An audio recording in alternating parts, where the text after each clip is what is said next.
El texto nos narra cómo César abandona la Galia. Se dirige al norte de Italia y, estando allí, recibe la noticia de la muerte de Clodio, noble romano que encabezaba una banda de delincuentes muy importante dentro de la ciudad. Su muerte va a provocar disturbios, y entonces el Senado romano ordena reclutar tropas. Las noticias de los disturbios y de los incidentes en Roma enseguida llega a la Galia Transalpina, región dominada completamente por Roma, y desde allí se transmitirán las noticias a la Galia Comata, región Gala recientemente conquistada por Julio César. El texto comienza con la frase Caesar in Italiam proficiscitur. El verbo, con la esencia tur, nos está indicando que está en tercera persona de singular y es voz pasiva. Eo proficiscor es un verbo de ponente, y proficiscitur es su forma de presente indicativo, tercera persona de singular, voz pasiva. Si el verbo está en tercera persona de singular, necesitamos un sujeto. Ese sujeto lo tenemos al comienzo de la frase. Caesar, sustantivo que está en nominativo singular. Caesar proficiscitur, César se marcha. A continuación tenemos in Italiam.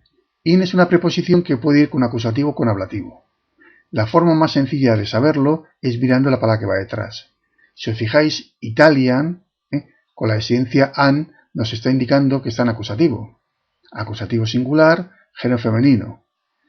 Acusativo con preposición, sintácticamente esto es un complemento circunstancial. In Italiam indica lugar. Caesar proficiscitur in Italiam. César se marcha a Italia. En el segundo bloque tenemos dos verbos, cognoscit e instituit. Dos verbos que están unidos por una conjunción coordinada copulativa. Por lo tanto, tenemos dos oraciones. La primera, ibi cognoscit de Clodi caede, y la segunda, dilectum habere instituit. Pasamos a la primera, cognosco, cognoscis cognoscere, cognogui cognitum. La desinencia it nos indica que este verbo está en tercera persona de singular. Si habéis escuchado el enunciado del verbo, veréis que con cognosco tenemos el tema de presente, cognosco. Entonces, este verbo está en presente indicativo, tercera persona de singular, voz activa. El sujeto aquí está elíptico. ¿Por qué? Porque es el mismo de la oración anterior, César. Caesar cognoscit, César se entera, César conoce. Y aquí tenemos ibi. Ibi es un adverbio de lugar, que significa allí. Si es un adverbio de lugar, todos los adverbios funcionan sintácticamente como complementos circunstanciales. Entonces es un complemento circunstancial de lugar. César se entera allí. Y ahora tenemos de Clodi caede. De es una preposición que se construye siempre con ablativo. Pero en este caso, la palabra que va detrás, Clodi, no está en ablativo. Clodius Clodi es una palabra de la segunda declinación. Entonces, con la esencia i está en genitivo singular. La palabra que va con de es caede, muerte. Este verbo cognosco suele construirse con la preposición de más ablativo. Allí, él, César, cognoscit, se entera. ¿De qué se entera? De caede, de la muerte. Esto es un complemento circunstancial de materia o asunto. Y entre la preposición y el sustantivo que la acompaña, va colocado un complemento del nombre. Clodi está en genitivo singular, sustantivo de género masculino. Caesar in Italiam proficiscitur, César se marcha a Italia. Ibi cognoscit de Clodi caede, allí se entera de la muerte de César. Atque, conjunción coordinada copulativa. Toda conjunción sintácticamente es un nexo. Y instituit. Este verbo, otra vez fijaos la desinencia it, como antes, nos está indicando que este verbo está en tercera persona de singular. Luego, instituo tiene muchos significados. César lo suele utilizar muchas veces con el significado de decidir, que es como hay que utilizarlo en este caso. Aquí lo que tenemos, al igual que antes, es un presente de indicativo, institu, tema de presente, y luego la esencia it, que está en tercera persona de singular.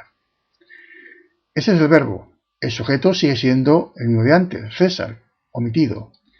Y él decide. ¿Qué es lo que decide? Habere dilectum. Aquí tenemos un infinitivo, habere, que funciona como complemento directo de instituit.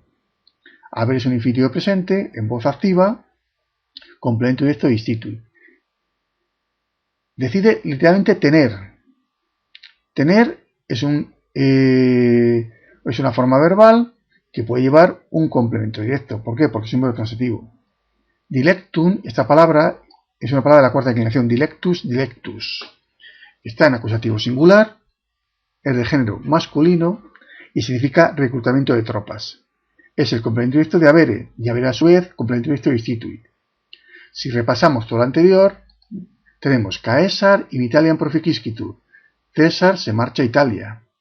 Ibi cognoscit de Clodi caede, allí se entera de la muerte de Clodio y decide reclutar tropas. Último bloque. Ea res in Galliam Transalpinam cleriter perferuntur. El verbo perferuntur. La desinencia entur, al igual que hemos visto antes en proficiscitur, esta desinencia nos indica que este verbo está en voz pasiva y además en tercera persona del plural. Es una forma del verbo perfero, llevar. Este verbo está en presente indicativo, tercera persona del plural, voz pasiva. ¿Quién es el sujeto? Si el verbo está en tercera persona del plural, el sujeto tendrá que ser ellos, ellas o una palabra que esté en el medio plural. El sujeto en las oraciones latinas suele colocarse al principio de la frase. Y tenemos aquí eae res, res rei, cosa, asunto, y luego el pronombre anafórico is, ea, id. Este, esta, esto. Las dos palabras, eae res, están en género femenino y están en nominativo plural. Eae aquí funciona como adjetivo y res es el sustantivo. Eae res, estas cosas, estas noticias, quedaría mucho mejor, son transmitidas, son llevadas, literalmente, que lediter, un adverbio de modo. Los adverbios se analizan sintácticamente como complementos circunstanciales. Si es de modo, un circunstancial de modo. Son llevadas, son transmitidas rápidamente, y fijaros que tenemos aquí otra vez otro complemento circunstancial de lugar, como antes, in Italiam, in Galliam Transalpinam. Otra vez, si os fijáis, desinencia an, que nos indica que están en acusativo singular, por lo tanto in es una preposición acusativo. Todo ello, acusativo con preposición, funciona como complemento circunstancial de lugar. Estas noticias son llevadas rápidamente a la Galia Transalpina. Si repasamos el texto al completo, tenemos lo siguiente. César se marcha a Italia. Allí se entera de la muerte de Clodio y decide reclutar tropas. Estas noticias, eae res, son llevadas, son comunicadas rápidamente, que lediter, a la Galia Transalpina.